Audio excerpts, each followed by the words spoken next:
ประชาชนอยากให้สมาชิกสภาแห่งชาติสุดที่10และสภาประชาชนขันแขวงสุดที่5ช่วยเป็นกระบอกเสียงเพื่อให้คณะรัฐบาลเร่งแก้ไขปัญหาร้ายหับน้อยค่าของชีพแพงและการปรับแปลงเส้นทางให้มีคุณภาพซึ่งเป็นปัญหาพื้นฐานโค้งลางที่สำคัญในการขับเคลื่อนเศรษฐกิจและอำนวยความสะดวกในการไปมาหาสู่กัน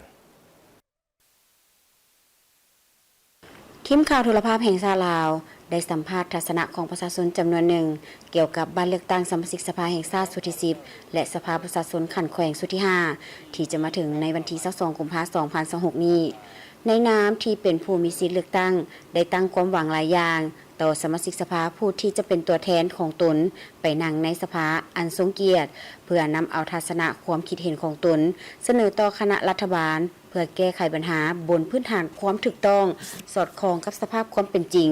เป็นต้นปัญหารายหับน้อยค่าครองชีพแพงและการปรับแปลงถนนหนทางให้มีคุณภาพซึ่งเป็นพื้นฐานโครงสร้างที่สำคัญอย่างยิ่งในการขับเคลื่อนเศรษฐกิจของประเทศและอำนวยความสะดวกในการไปมาหาสู่กันโดยเฉพาะเวียกงานการท่องเที่ยวการคมนาคมขนส่งและดึงดูดการลงทุนให้หลายขึ้นในมุมมองข้าพเจ้านี่ก็อยากได้สสที่มีความห่าวหันเสียสละเวลาเพื่อผลประโยชน์ส่วนรวมของประชาชนให้แท้เนาะเป็นกระบอกเสียงให้แก่ประชาชนในด้านต่างๆบ่ว่าจะเป็นด้านการครองชีพการเป็นอยู่ของประชาชนที่ผู้บ่มีโอกาสโดยเฉพาะแม่นนักเรียนนักศึกษาหรือว่าการส่งเสริมด้านการศึกษาของพวกเขาให้มันพ้นดินเท่าเทียมกับประเทศเพื่อนบ้านของพวกเขาโดยรวมแล้วกันเลือกตั้งครั้งนี้ข้าพเจ้าก็มีความคาดหวังว่าจะได้สสที่เป็นกระบอกเสียงให้แก่ประชาชนโดยแท้จริงเนาะเพื่อพัฒนาประเทศชาติของพวกเขาเนาะในนั้นก็นอกจากเป็นกระบอกเสียงให้ประชาชนแล้วก็การร่วมกันวางแผนพัฒนาพื้นฐานโครงสร้างของประเทศลาวเฮานี่หรือว่าของประชาชนลาวเฮานี่ให้ยกระดับดีขึ้นเรื่อยๆเนาะฉะนั้นจะฝากนำไปยังสคเนาะเป็นกระบอกเสียงให้แก่ประชาชนในวันเลือกตั้งก็จะมาถึงนี่ข้าพเจ้าผู้หนึ่งที่มีสิทธิ์เลือกตั้งและขอเชิญชวนพ่อแม่ประชาชนพนักงานทหารตำรวจนักเรียนนักศึกษาที่มีเกณฑ์อายุไปรับการเลือกตั้งจงไปใช้สิทธิ์ตัวเองให้เต็มที่อย่านอนหลับทับสิทธิ์เนาะมีความคาดหวังหลายเลยครับสสชและก็สสคในสุดที่จะมาถึงนี้เนาะเพราะเห็นผ่านมาก็มีหลายๆทานที่เป็นกระบอกเสียงสำคัญให้สังคมของเขาเนาะในเวทีของสภาแต่ว่าในด้านการจัดตั้งปฏิวัติตัวจริงก็ยังเห็นว่าบ่ทันได้ดีเท่าที่ควรฉะนั้นสำหรับ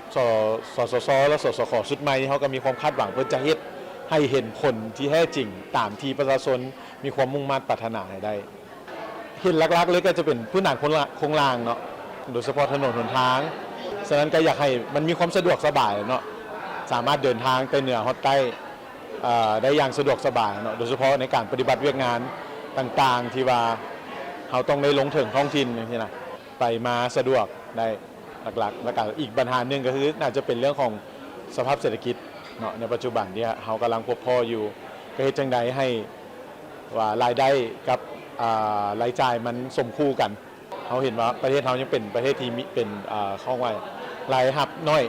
แต่ว่าค่าครองชีพสูงเนี่ยอยากให้เป็นเบิ่งเรื่องของค่าครองชีพตื่มก็อยากเชิญชวนทุกท่านเนาะที่ว่ามีสิทธิ์เนาะละอายุ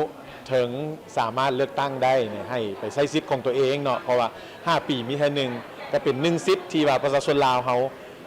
ทุกคนที่ว่าอยู่ในเงื่อนไขในมาตรฐานมีสิทธิ์ไปเลือกตั้งเนาะฉะนั้นก็อย่านอนรับทับสิทธิ์เนาะออกไปเลือกตั้งน้ำกันเลือกบุคคลที่ทานคิดว่าจะเป็นตัวแทนให้กับพวกเขาในการที่จะสุขยุ่งและก็พัฒนาประเทศชาติไปในทางที่ดีขึ้นกว่าเก่าเจ้าครับบ้านเลือกตั้งสมาชิกสภาแห่งชาติสุดที่10และสภาประชาชนขันแขวงสุดที่5ครั้งนี้แม้นมีความหมายความสำคัญอย่างยิ่งต่อกับอนาคตของประเทศชาติคณะรัฐบาลและสมาชิกสภาที่เป็นตัวแทนสิทธิประชาธิปไตยและเสียงของประชาชนจะช่วยกันเสริมขยายจุดดีที่เป็นท่าแห้งของประเทศและปรับปรุงแก้ไขปัญหาข้อคงข้างที่มีเพื่อพัฒนาประเทศชาติให้ก้าวขึ้น